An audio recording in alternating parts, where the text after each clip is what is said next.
जहर इतना भर गया है कि विषधरों का वंश सारा डर गया है।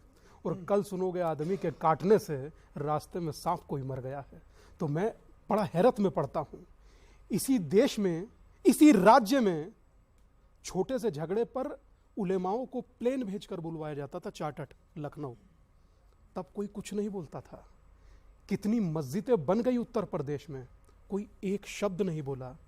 एक 3 देवता हैं अमीश भाई, हिंदू धर्म के मानने वालों के, भगवान राम, महादेव और भगवान कृष्ण।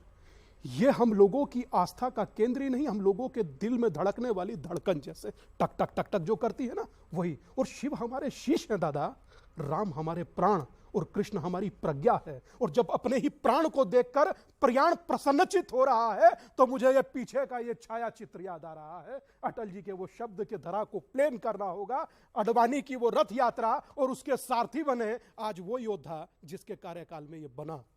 किसने कहा कि 10,000 पन्ने है, 20,000 पन्ने, इनको ट्रांसलेशन करिए, क्यों जल्दी करवा दिया? इनका दुख ये, इनका दुख ये है कि इसका फैसला आ क्यों गया।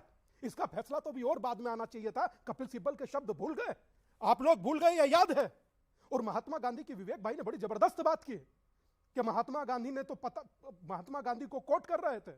मुझे हैरत होती है, पुणे की यरवदा जेल में जब अंग्रेजों ने 1932 में कहा कि कॉम्युनल अवार्ड और सांप्रदायिक पुरस्कार की घोषणा की, तो महात्मा गांधी तत्क्षण अनशन पर बैठ गए, अमरण अनशन पर, यह कहकर के मैं अपने देश को जातियों में नहीं बंटने दूंगा। बाय बर्थ में श्रीवास्तव हिंदू होने की बात कर रहे हैं। इसका मतलब देश को नक्षत्र मंडल में इतने तारे नहीं है जितनी जातियों में तुमने बांट दिया। इन्हें हिंदू बनाकर रखिए तो सही, जो 500 साल प्रतीक्षा ये आपके शास्त्रों ने बांटा।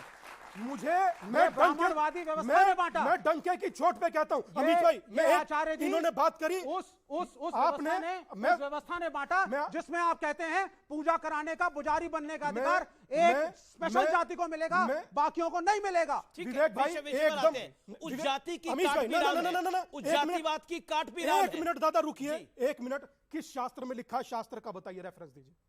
ये जितने मंदिर आप देख रहे हैं, शास्त्र का ब्राह्मण के अतिरिक्त शास्त्र का रेफरेंस दीजिए। भगवत गीता के शास्त्र का रेफरेंस दीजिए। भगवत गीता के अंदर वर्ण व्यवस्था के बारे में बोला गया है। निकालो जरा गूगल, कौन से शास्त्र में जाति वर्ण व्यवस्था को जस्टिफाई किया गया है। बताओ जरा कौन से शास्त्र में। मैंने बता दिया आपको, मैं भगवत गीता के अंदर वर्ण व्यवस्था लिखी है। देखिए आप, है ना, जाति और वर्ण है क्या? उसी वर्ण व्यवस्था से जातियां उत्पन्न कहां लिखा है? उसी से कहां लिखा है बताइए। नहीं, पर भगवत गीता में कहां जाति लिखी है? अमीश भाई नहीं, भगवत गीता में जाति कहां लिखी है? अच्छा, आप किसकी बात करते हैं? आप किसकी बात? एक सेकंड, बात करी जाती है, बात करी जाती है कि भारत के अंदर जातिवाद कब से है। मैं पूछता हूं, भगवान राम ने शबरी के बेर खाए, वानरों की सेना बनाई और एक ब्राह्मण रावण का वध किया क्योंकि उसने स्त्री हरण किया था। आप बात करते हैं, और भारत तो आदिकाल से जातियों में बिलीव नहीं करता। ये तो अंग्रेज आए और जातियों का द्वेष करके गए। सुनिए पूरी बात, बिल्कुल सुनिए। और जो पूरे दुनिया में डंका बजता है ना, वुमेन एम्पावरमेंट होनी चाहिए। मां दुर्गा भारत के अंदर ही है और भारत के अंदर ही पूजा जाता है मां दुर्गा को। तो सोचिए, किसी और धर्म में कोई स्त्री को भगवान माना जाता है? नहीं, सिर्फ हिंदू धर्म एक ऐसा है जिसमें स्त्री को ईश्वर का रूप माना जाता है।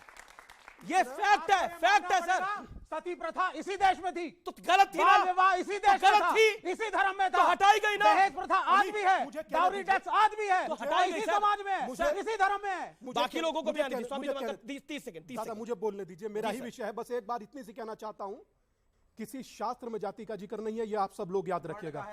वर्ण का भी अपभ्रंश हो चुका है। मैं कहता हूं पढ़िए सर। अब आप गलत है। नहीं सर पढ़िए। अच्छा बताइए कहां लिखा? मैं बता देता हूं। एक आप अपनी टाइम में मुझे बोलने दीजिए, उसके बाद आप बोलिएगा।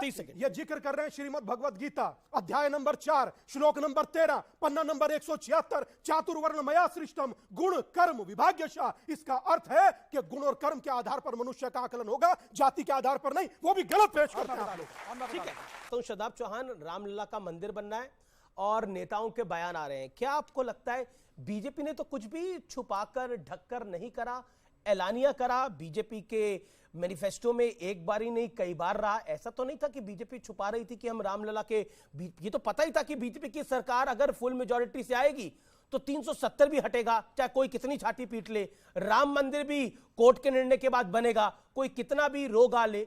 तो फिर अब आपत्ति क्यों है? देखिए, बीजेपी तो क्लियरली बोलती है कि हमने मंदिर बनवाया, लेकिन सच्चाई एक ये भी है कि जब मूर्ति रखी गई और एफआईआर में लिखा गया कि चोरों की तरह मस्जिद में मूर्ति रखी गई, 1949 में, वो कांग्रेस की सरकार थी। जब बाबरी मस्जिद का ताला खोला गया, वो कांग्रेस की सरकार थी। जब बाबरी मस्जिद को चंद गुंडों ने, दहशतगर्दों ने शहीद किया, वो उस समय भी कांग्रेस की सरकार थी। और आखिरी बात मैं ये बात कहूंगा, ये बार बार क्लेम करते कि हमने किया, तो इसका मतलब ये है कि सुप्रीम कोर्ट का जो फैसला था, क्या आपके दबाव में था? आप ये कहना चाहते हैं क्या तरुण गोगोई साहब को राज्यसभा इसलिए भेजा गया क्योंकि उन्हें आस्था के आधार पर फैसला दिया, न्याय के आधार पर नहीं दिया, इसलिए उनको गिफ्ट किया गया? क्या आप ये क्लेम करना चाहते हैं? तीसरी चीज क्या था? तीसरी चीज तो न्याय क्या है? बिल्कुल बता रहा हूं। न्याय यह था कि सुप्रीम कोर्ट ने कहा कि वहां मंदिर होने का कोई प्रमाण नहीं मिला, कोई प्रमाण नहीं मिला कि वहां मंदिर गिराकर मस्जिद बनाई गई। अच्छा, 10 सेकंड, कोई प्रमाण नहीं मिला कि 12वीं सदी से 16वीं सदी तक वहां तक क्या था, जब प्रमाण नहीं था। लेकिन मुसलमानों को जमीन वहां दे दी गई, जब मुसलमानों की या तो कहिए नहीं थी, अगर थी तो अल्टरनेट लैंड क्यों प्रोवाइड करी गई? यह साबित करता है कि आस्था की बुनियाद पर फैसला किया गया। इसीलिए हम लोग इलाहाबाद हाईकोर्ट का फैसला क्या था? इलाहाबाद बीजेपी की सरकार केंद्र में भी नहीं थी, उत्तर प्रदेश में भी नहीं थी।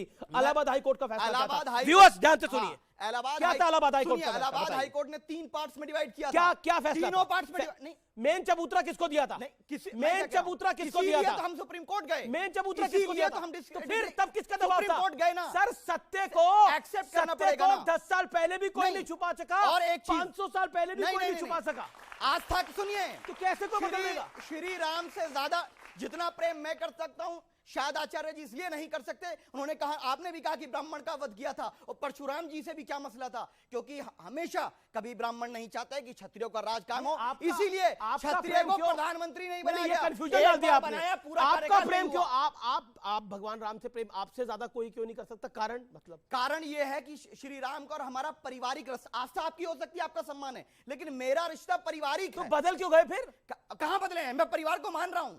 आस्था तो भगवान राम, लेकिन भगवान राम तो रघुवंशी थे, तो आप इसीलिए तो बोल रहा हूं, आप कहां दूसरे वंश में इसीलिए चले गए? तो बोल रहा हूं मैं कि श्री राम के नाम पर कत्लेआम किया गया, श्री राम के नाम पर मस्जिद को गिराया गया, श्री राम के नाम पर आज गुंडागर्दी की जा रही है, और श्री राम के नाम का सौदा कर रहे हैं लोग। सच्चाई तो ये है कि हमास के लोग क्या बोलकर बम फोड़ के गए हैं, हमास क्या वाले बोल के उसका करके गए हैं, बम तो वहां फोड़े जा रहे हैं। वहां भी ओके, स्वामी जी मालेगांव आप बम ब्लास्ट then क्या बोल के रशीदी किया साहब, गया? 10 Malegaon second, bomb blast. Hamas छोड़िए दादा, बहुत दूर है। हम ये कह रहे हैं कन्हैया का राजस्थान में क्या बोलकर किया गया, ये तो राजस्थान नजदीकी है। किसी ने फेवर किया उसका? खैर हम, अरे भाई साहब, आप बात क्या कर रहे हैं? आप बात क्या कर रहे हैं? मैं तो इतना मात्र कहना चाहता हूं, ठीक है आपकी अपनी इच्छा, शुभेच्छा है, मगर इस देश की आस्था को अब शब्द बोलने का इजाजत किसी को नहीं है। और इजाजत क्यों मिलता है आप लोग जानते हैं? इसलिए मिलता है कि हम लोगों को बांट दिया जाता है। राम भद्राचार्य जी